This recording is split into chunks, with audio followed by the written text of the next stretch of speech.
Volume. Volume is the amount of space inside a container or the actual amount of material in the container.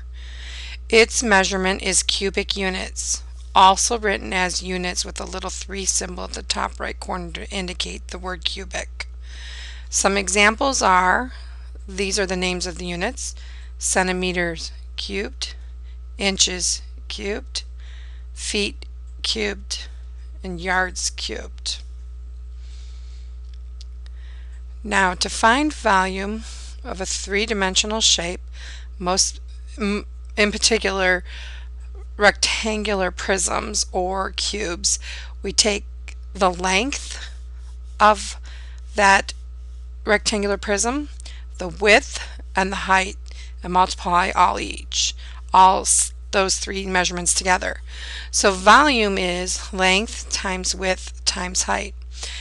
In mathematics, we indicate the letter L with a hook on it. Otherwise, we as mathematicians would read it as a 1, so we have to be careful there.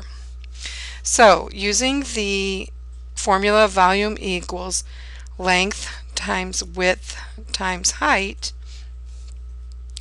we're going to find the volume of this rectangular prism. So our length here is 2 inches, our width is 3 inches, and the height is 9 inches.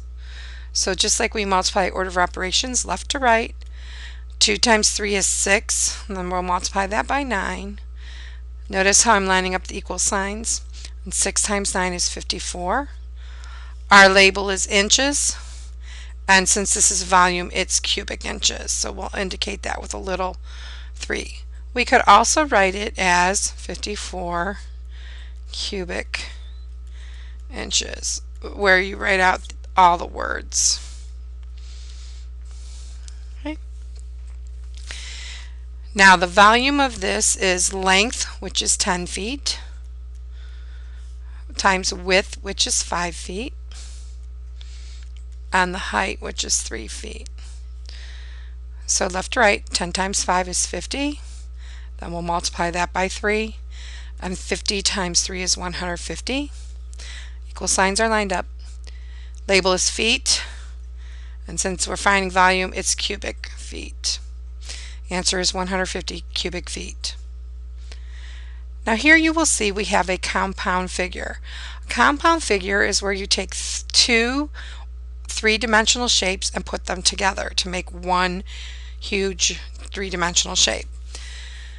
So to find the volume of a compound figure, it would be most helpful if we split the figure up into the two shapes.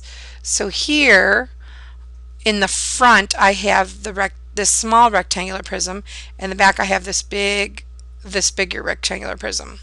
So you want to find the volume of both and then add the two volumes together to get the total volume of this three-dimensional compound figure.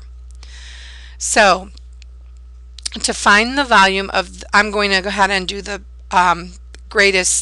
largest three-dimensional rectangular prism. Now the length here is 5 millimeters. The width here, this is the width right here, and I notice that this width is the same as this one, so this would be the width of 2 millimeters, and the height is 4 millimeters. So 5 times 2 is 10, and we'll multiply that by 4, and 10 times 4 is 40 millimeters cubed.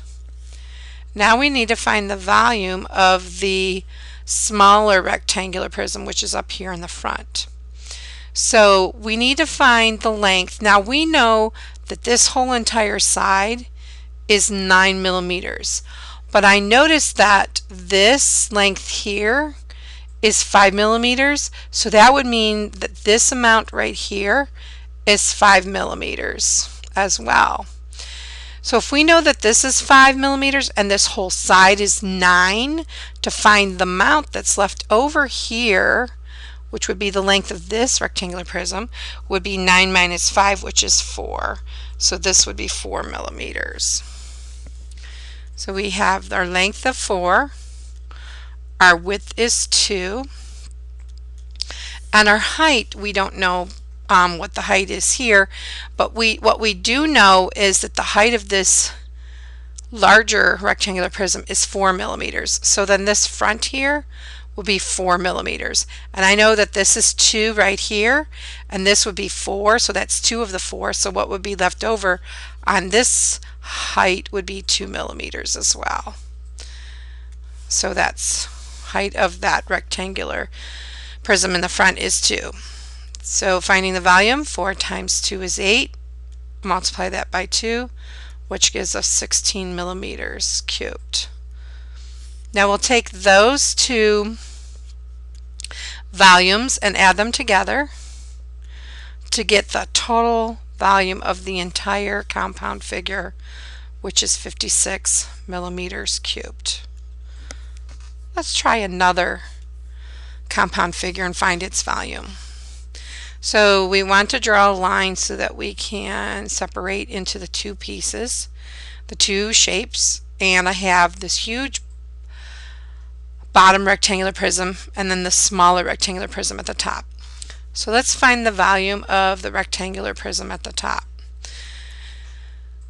I notice that this width here is 4 millimeters, or this length, so this length here will be 4 millimeters as well. So we have our length of 4, our width here is 2, and our height we need to figure out, because what I notice is the height of this entire side is 9 millimeters, and this height right here, if we were to go here, is the same as this height, which is 7 meters. So this would be 7 meters. And if this whole side is 9, so we take 9, take away 7, so this height right here of the top rectangular prism would be what's left over, 2 meters.